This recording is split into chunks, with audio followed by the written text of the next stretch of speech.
All right, we are going to transition, but we will not completely transition because with Tony Blair here, we cannot avoid continuing the conversation about Brexit. And I think that for those of you who want more on Brexit, Tony Blair is my lead guest on my show tomorrow morning. So if you want more Tony Blair, and whom among us does not, you can tune in for the program. But I do want to ask you, Tony,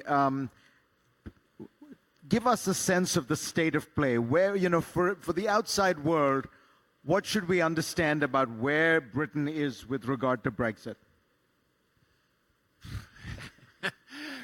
It's all going according to plan. That's the main thing. Whose plan is not clear, but so essentially there's obviously a very strong desire, as you just heard, on behalf of the government to make sure that Britain leaves on the 31st of October.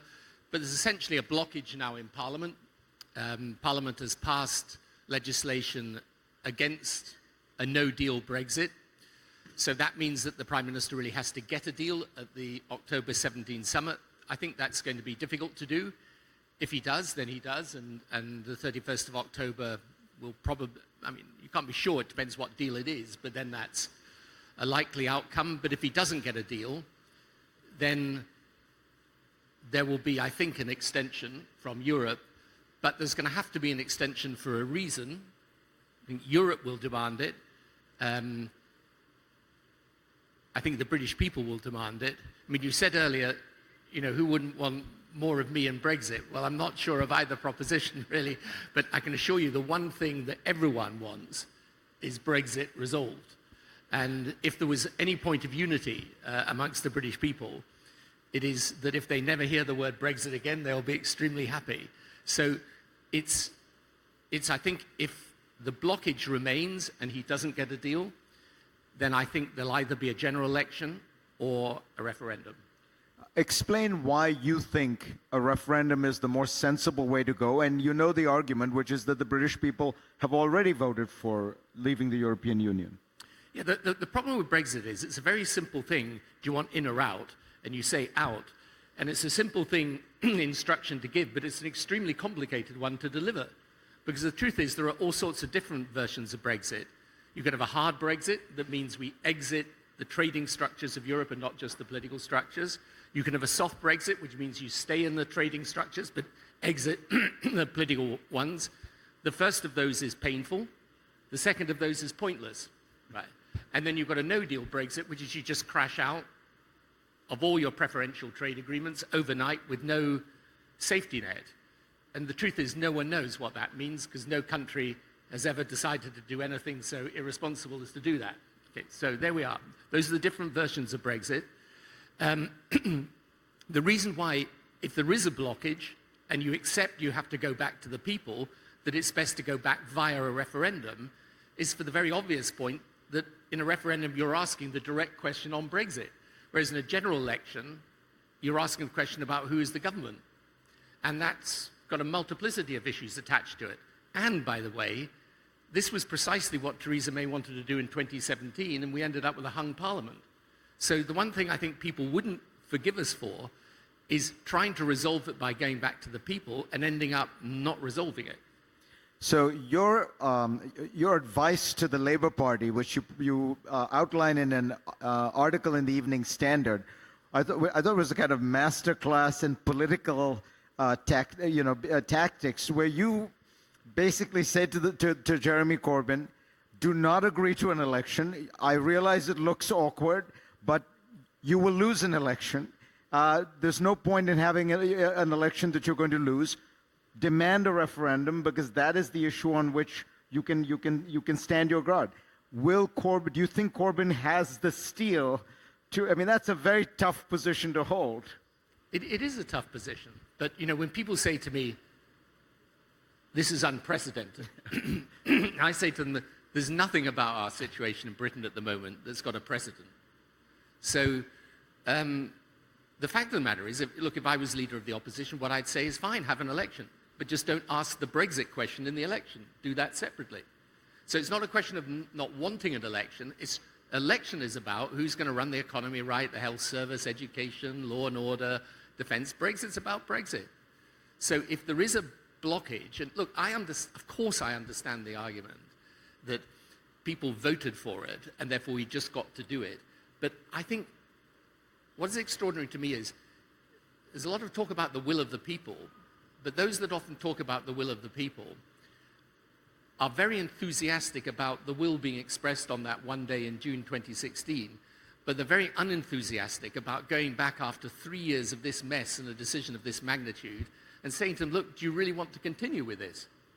Because this is a decision for generations to come. And I think one thing that motivates me very strongly about this, quite apart from everything else, is there is a massive generational split in the UK. I mean, basically 2/3 of the over 65s voted for Brexit and 2/3 of the under 35s voted to stay.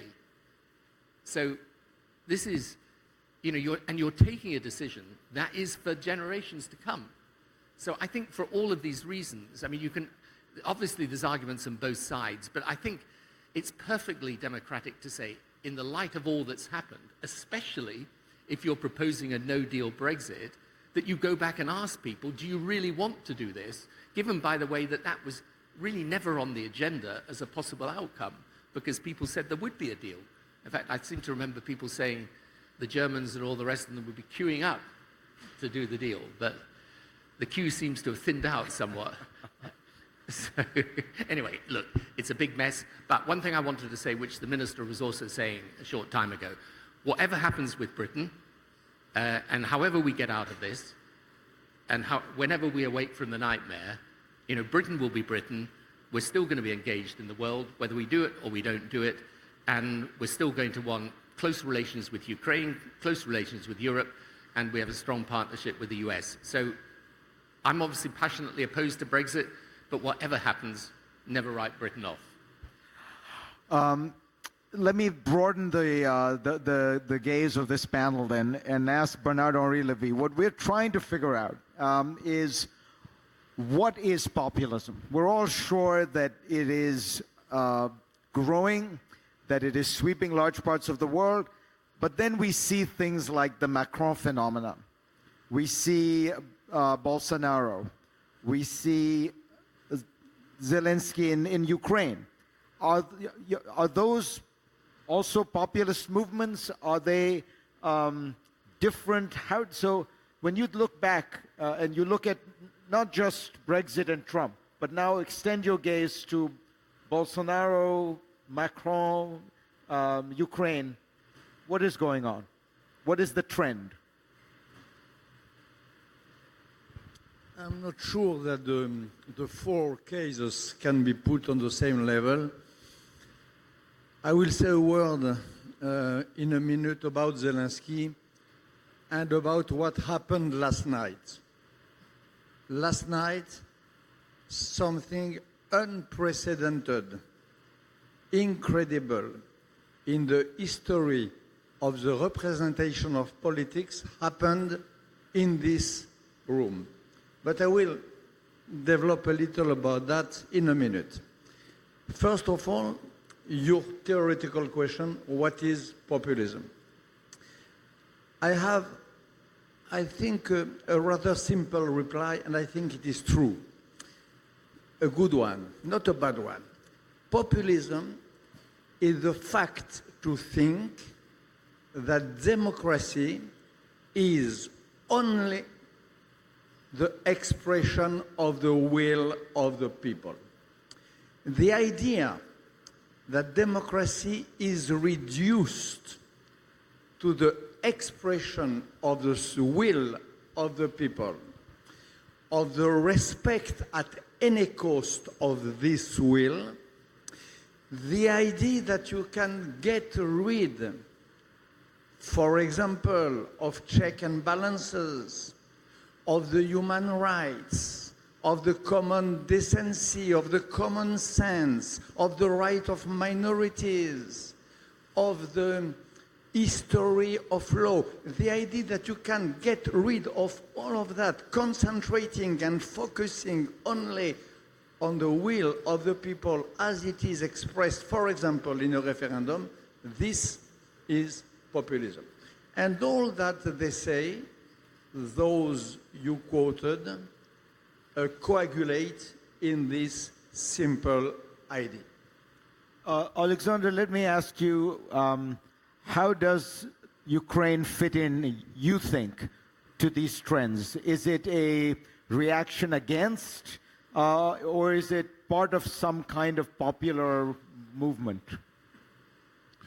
Thank you. You know, I think that Zelensky, first of all, is expression of mistrust to previous authorities, to previous establishment, and the main reason why he won.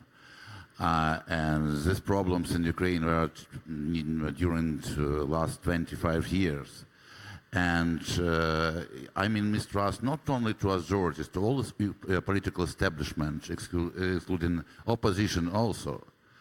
But I think that there's some differences between those person who, what you say. Now Zelensky is not Trump, because he can say, make Ukraine great again, because Ukraine wasn't great. He is not Brexit, because it's not a nostalgia for old good times. He is not Bolsonaro, because he is no right, no conservative, and he is not even Macron, because he was never worked as the Minister of Economy or was member of Socialist Party. He is absolutely new. He is a response on the requires people for more sincere power, more sincere authorities, for work to speak with people by simple words. Yes, it's true. And yes, it's people. Many people will simple decisions. It's also true, and it's a threat for Ukrainian new power. Is a threat of simple decisions, and we see it now during last 2 weeks. But I could repeat, the main problem, the main of all Ukrainian authorities, all Ukrainian establishment. You know, establishment, the members' establishment usually said virtual words and promoted virtual ideas. But people need to voted for the non-political, for the virtual figure. You know, that Zelensky is the hero of a TV show. And for virtual audio, but they need to absolutely pragmatic, concrete politics. It's a paradox. So, Tony, it seems as though the one common theme is they're all anti-establishment, or they're all outsiders. Macron, Zelensky. Is there more to it? How do you read this phenomenon? So I think, first of all, let's define what populism isn't. Populism isn't having popular policies, right? Most politicians want to be popular. There's nothing wrong with that. And populism isn't disruptive change. Sometimes you need disruptive change. So I don't regard the president here as a populist, right? He is a disruptor, but that's because people wanted the system disrupted. There's nothing wrong with that. And if he's popular, good luck to him, right? Populism is when you essentially take a grievance and you ride it, you exploit it.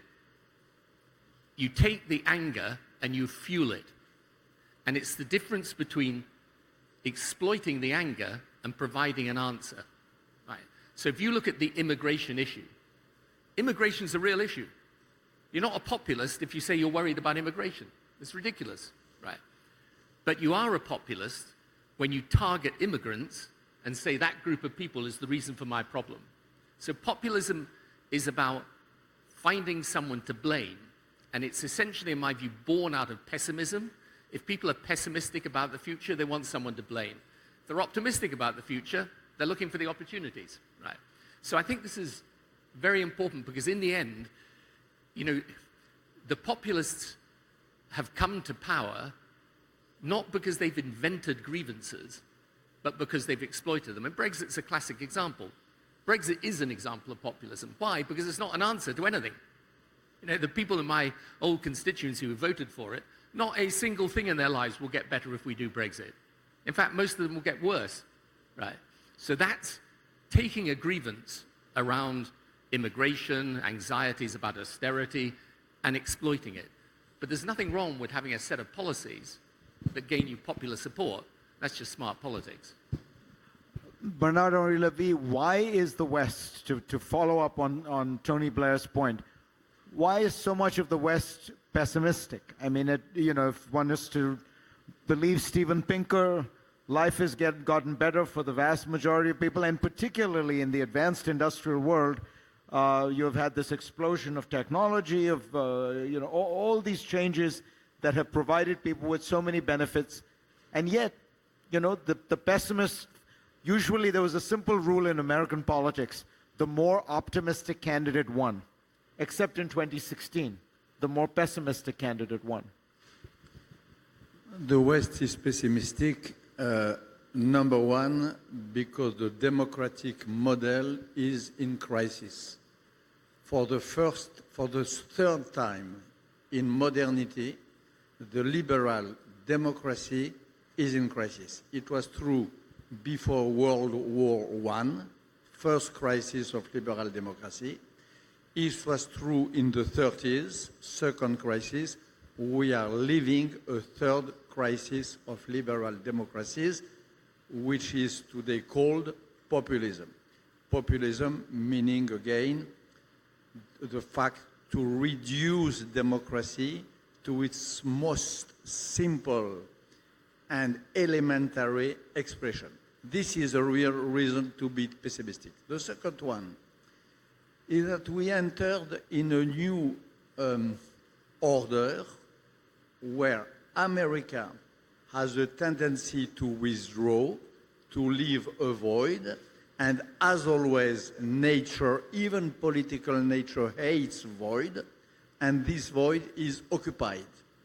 Occupied by Mr. Putin, occupied by Mr. Xi Jinping, occupied by Mr. Erdogan, occupied by Mr. Khamenei, and others. This is a source of anxiety, of a new unbalanced and unpredictable world.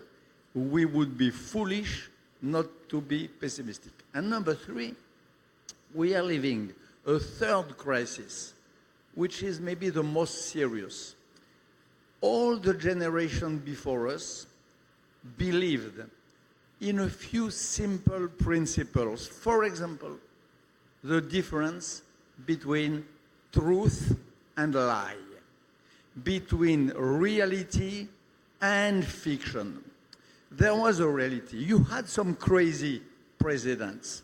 Sigmund Freud made 2 books about madness, craziness, and politics. And the conclusion was to have a little madness was not so bad as for President Wilson. But the question, Macron and so on, the question to be young is not a question. This is not a source of pessimism, of anxiety. Tony Blair was very young too. Macron is young. And you have in the Greek philosophy a whole meditation about age and politics, Alcibiade. It's not a point. But the real question is today this vanishing border between truth and fiction. This is due to social networks. We are living a crisis of the very idea of truth, which is unprecedented in modern history. And I come to Zelenskyy, if you allow me, and to what happened last night. What happened was unprecedented, honestly. We had on stage a copy, a double, of a ruling president, speaking as if he was the president. Then the real president came on stage and played as if he was the interpreter of the real president.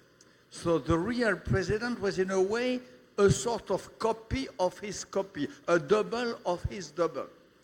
Sometimes, yesterday night, you were all witnesses of that. Sometimes the copy of the original, which is the copy of the copy, decided not to translate and to remind the audience that he was the real one. Then the copy of the copy, who was not the real, said, no, I am the real. And he addressed Robin Wright and the real First Lady as if the real was fake and the fake was real. So, yesterday, there was a sort of vertigo in this room. We all were witnesses of that. Some said it is a surrealistic spectacle. Others said it is pataphysics. Others said it is like the cave of Lascaux or the cave of Pompeii, where you leave the real one with a wall, and when you build a fictional one, which is the real one. There was a sort of confusion of reality. The reality was swallowed by the fiction.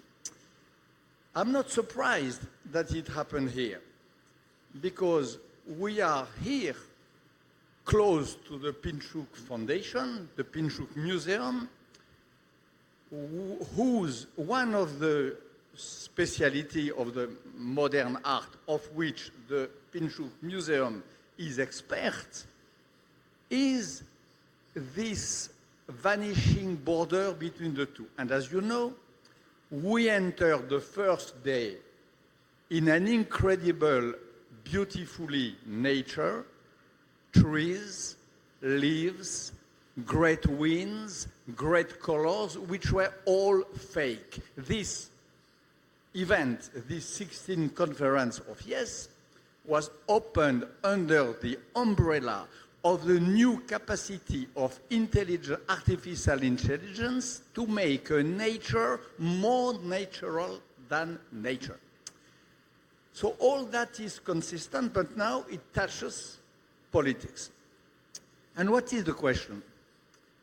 Personally, I have the chance, to be honest, I am maybe one of the few foreigners in this room who had the chance, before he was elected, 2 days before his election, the first round, I have the chance to meet Zelensky, to spend 3 hours with him and to film him for 3 hours.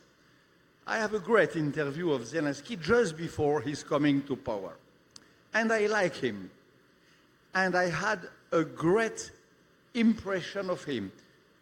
And maybe I tried to help my president to take the decision this day before his election.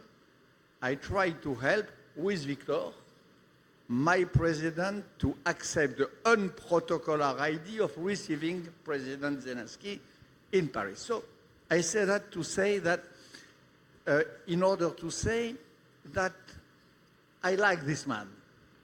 And I am very optimistic on what he is doing. And what happened yesterday morning with the appearance of Mr. Stenson was great. But the question is the following.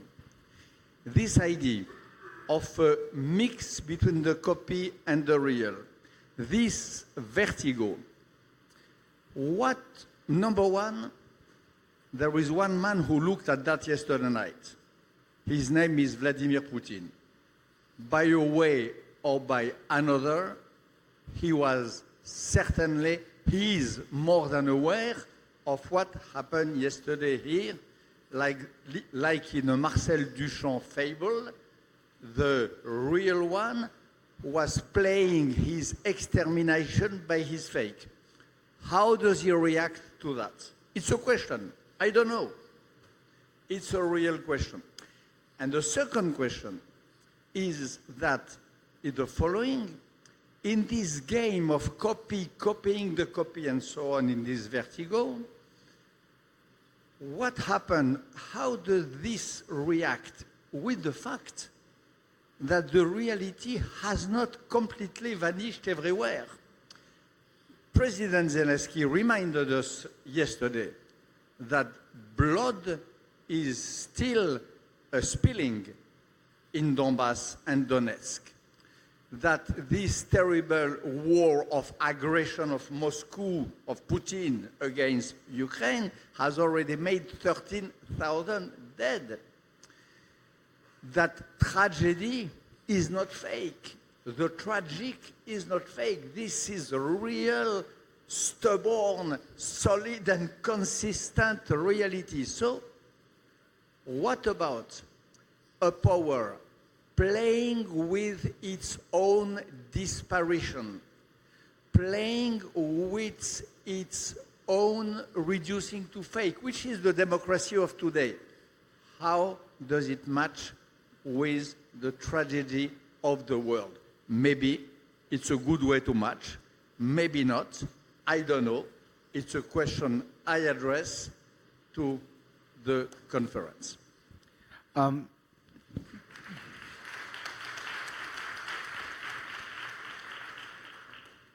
Tony, let me ask you to pick up on the point that that Bernard-Henri Lévy makes about the crisis in democracy. If there is a wave of populism, partly as some kind of disaffection or dissatisfaction with the way democracy is working today, what is it? Why is it? Do you agree that there is some kind of crisis in democracy? Yes, I do agree with that. I mean, I'm still recovering from Bernard-Henri's comment that Tony Blair was young once. I mean, I want an alternative fact here. Me too, but I was not Prime Minister. No, but I think I should embrace an alternative fact. I'm not actually 66, I'm 36, and I want you all to understand that. No, look, the democracy is in crisis, I think, for this reason. I had an interesting conversation with someone the other day when we were discussing Brexit. And I was explaining to this guy why the single market, how it operated as it operated, and why it was difficult to leave it.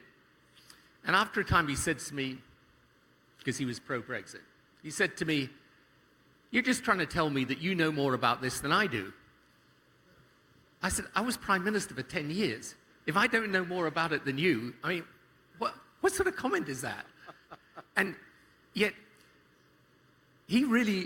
this is where I think we underestimate something very simple, and that is the revolutionary impact of social media. I think it just changes everything. Now, there are elements of it that are very good, right? Because it allows people to connect far better than before. But what it does is it destroys any sense that there is, a hierarchy. Yeah. And people have come to see politics as completely different from any other walk of life. Look, I'm a Newcastle United supporter for all my sins, okay? And I think I know quite a lot about football. But I know that any manager of Newcastle United has forgotten more about football in one day than I will ever know in my life, right? In any walk of life, we would say, yeah, if you've spent your life studying it, you probably know about it. So, for example, now, people in Britain think these members of parliament, they're just playing about, they're not doing the will of the people. No, they're studying the detail. They're actually doing what they were elected to do. But we've created, and this is where I think there is this crisis of democracy, we've created a situation in which there is this sense that there should be an immediate transmission between instant expressions of opinion and decision-making. In no other walk of life would we do that. I mean, it would be a ridiculous way of conducting yourself.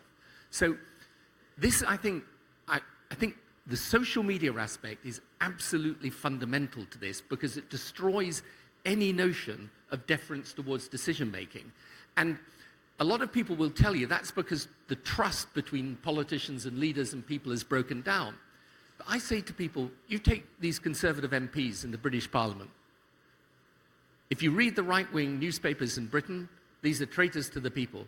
These are guys, each one of them, literally giving up their job for what they believe. I mean, there couldn't be any greater, higher expression of political principle than you literally lay down your livelihood because you believe that something wrong is happening and you want to stand up for it.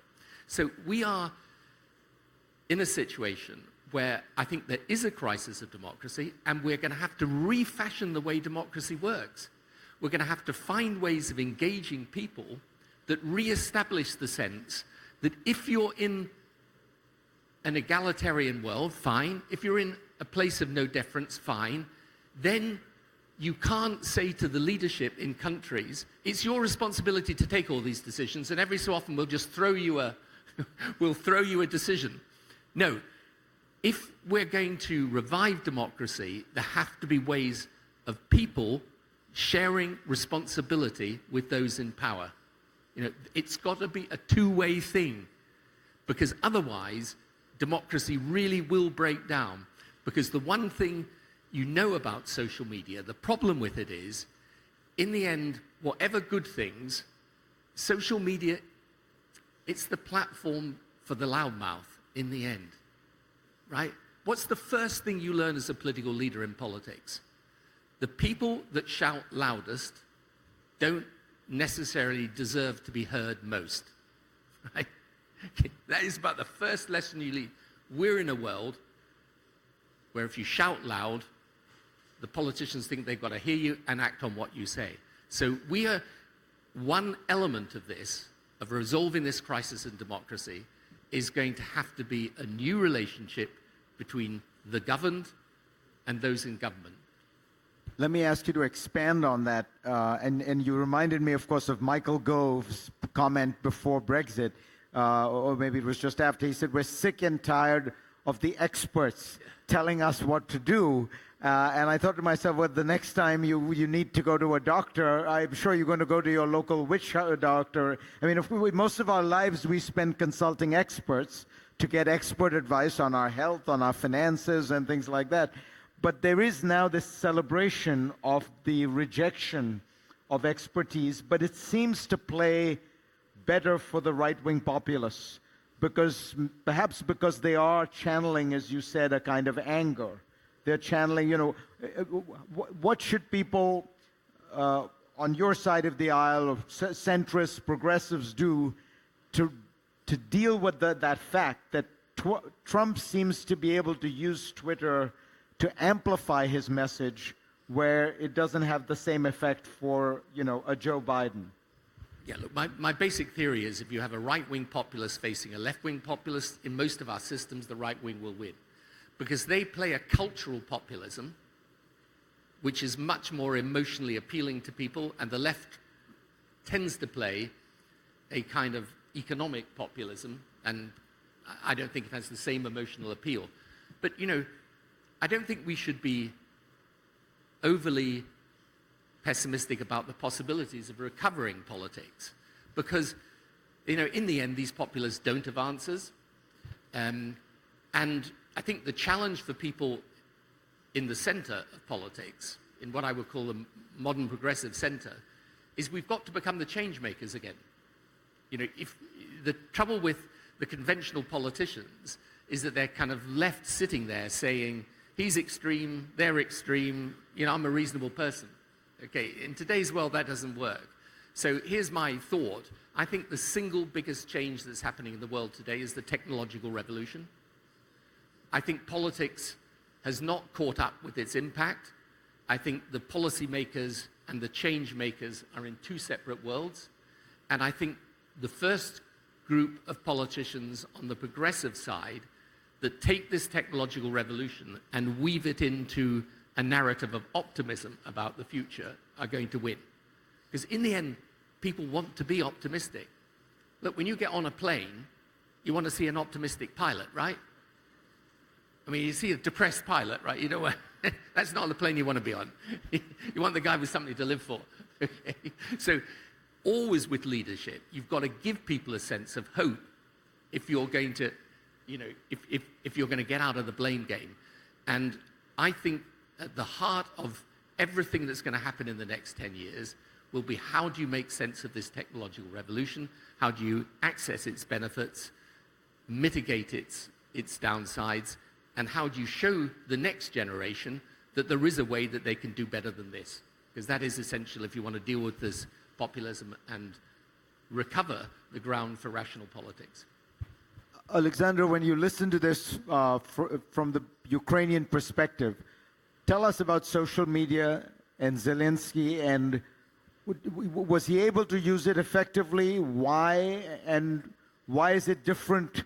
In this case, it seems the young reformer was able to master social media. I think Zelensky used the social media as true. It was active using social media, but don't forget that he played a TV show, and I think the main push to this main influence on this result was on TV in Ukraine, and yes, and also in social media, but TV was the main reason. And don't forget, in some regions, near 80-85% people voted for Zelensky. It's not only audience of social media, it's first of all TV. And that's why for us, it's these elections face that we have a very large influence of traditional media, traditional technologies, but I agree that social networks now it's influenced more and more with every day, and we understand it. But I can say the one thing more about social optimism and populists. As we know, 3 days ago, we have published new results of opinion polls in Ukraine. 71%. Zelensky has a 71% of support. 71. It's the largest figure in the Ukrainian history. 55% of our people think that country moves in the right direction. It's the highest level in Ukrainian history. And it's not only a virtual reality. It's reality. It's that people really think, that's why he was virtual politician, virtual actor, and virtual image. It's true, but now it's a real political. Today you saw Prime Minister of new government, and now the real political face of Zelensky is not one person.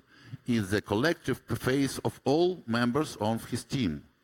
Prime Minister, ministers, people deputies, and yes, and head of his office also. But it's very, I think it's, they must understand it, that every member of this team, every minister, it includes in the political face and political image of president. And it's a real image, it's not virtual reality. Let me ask you, Bernard,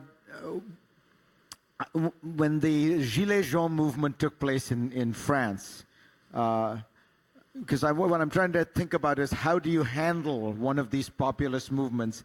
I happened to be in Paris, and we met, and I met with President Macron, and he said something very interesting. He was betting that this was not a movement that had as much strength as a lot of the media believed, because he said, for France, we're in a very strange place.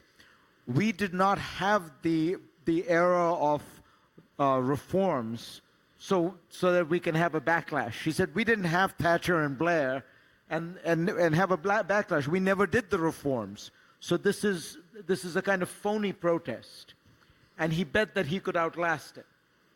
Has he managed to outlast the Gilets jaunes? And what is the lesson one can draw about dealing with that what seemed like a populist revolt? It did not seem, it was a populist revolt who said, fuck the representatives, fuck the elites, fuck the intelligence. The only voice that has to be heard is the simple, elementary voice of the so-called and self-proclaimed people. So it was a populist movement without revendications. This was another characteristic of the Yellow Jacket and of the populism in general, is that they had not proper and concrete revendication. Number three, I say it here, far from my country, but I wrote it in my country from the very day. It was not a democratic movement. We have in France a great tradition of popular uprising since Révolution Française till the Commune of Paris and so on. This movement was not in this tradition. They were calling for a strong man. They were calling for a general to take power. Some were calling to Marine Le Pen to take the affairs in hands, the others to Jean-Luc Mélenchon. So I don't want to enter into details, but I just want to maybe to weaken an illusion which can be abroad, which is that Yellow Jacket is a new page of the brave and glorious history of the French rebellion. It was not the case. It was an old-fashioned, with some fascist accents, rebellion. And you had some anti-Semitic acts and so on. What did Macron? He did something very interesting, which consisted in a democratic invention. He made a democratic invention. It is not often you have a democratic. Again, I'm not 100% pro-Macron, but I must say that a real democratic invention, you have one every, 50 years. He made one, which was called Le Grand Débat, the big debate. What was it? It consisted in saying, you, French people, have ideas, please come express. You have questions, please, I hear, raise the question. You think that my cape, my mandate, on which I have been elected, has to be amended by your question? Let's talk. And he took himself by the hand and he went with his feet and hands in tens, dozens of popular meetings, listening, replying, trying to compromise with these demands of the people. This démarche, this way of acting, was at the same time very old and very new. Very old because I spoke about the Greeks at the start. It looked like what Plato called meiotic, dialectic and meiotic. You know, when a lady is pregnant, the way to give birth. There was the idea in the Macron gesture that the people was pregnant with questions, with demands, with the reply, and that a good Socratic meiotic could give birth to them. It was completely old, this sort of political Socratism. And it was completely new because this idea of a president without jacket, staying 6 hours, 8, 10, 12, since Fidel Castro, we did not see that. But in a democracy, never. So this mix of very old meiotic, of very new involvement, really shaped a sort of embryo, an embryo of democratic behavior, which was the good reply. And what Macron did show, and the Yellow Jacket died after that. They did not participate, by the way, but they died, the movement died. And what Macron demonstrated that day is that you don't reply to bad populism by your so-called good populism. He did not fall in the trap to say we are going to occupy the same ground, and like for the cholesterol, you know, we have good cholesterol, I have a lot myself, and bad, I have very little. But he said, no, populism is not the same, not good and bad. We have to change completely area, and we have to oppose to populism a new exercise of vibrant democracy. And I think that little France can be, on this regard, not on all, can be an experience that should be and could be meditated. And I think I know that in this country there are some people high who are thinking about it. Tony Blair, final thoughts? Do you look at what Macron does as an effective way to deal with populism, this national listening tour? And exactly as BHR was saying, he didn't engage directly. He didn't try to cave in to their demands. He went around them. No, I think what Benoît Maurice just said is very important. I actually thought the same when I heard this grand débat. And that's what I mean by saying, if you're going to revive democracy, you're going to have to revive new, possibly old ways of engaging with people, because you've got to have a relationship where they feel that they're understanding what it's like to be a decision maker. You know, I remember when I was in office, the thing that over time always irritated me was when people said, listen to the people. And I'd say, I'm listening, but you know what? They're saying different things. So if I'm merely listening to them, I could go this way or that way. You know, if you were in Britain right now and you said, listen to the people on Brexit, right, what would it mean? And when you decide, you divide. By the way, the decision maker, if they're taking a decision, will always divide. Okay. So I think this is the essence of it, actually, that you've got to look at ways in which you share that process of decision making, and where you've got politicians that are also prepared to say to people, no, I don't agree, here's why we're taking this decision, come into my room, sit in my chair and understand this process of decision making, and let's have a dialogue about it. And that's what the Grand Débat was. And, you know, look, in the end, I think my final thought on populism is that if those people who are opposed to it, from the center-left and center-right, get their act together, I think it will be defeated. If we don't, if the left particularly makes the mistake of trying to answer a right-wing populism by a left-wing version of populism, then I think we could be in for real trouble.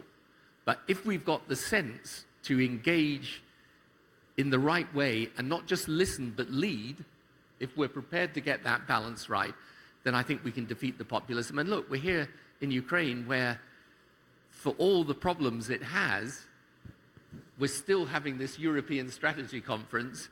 You know, we're still, with Ukraine, oriented towards Europe. And actually, there's probably more hope and optimism in this country today than there's been for many, many years.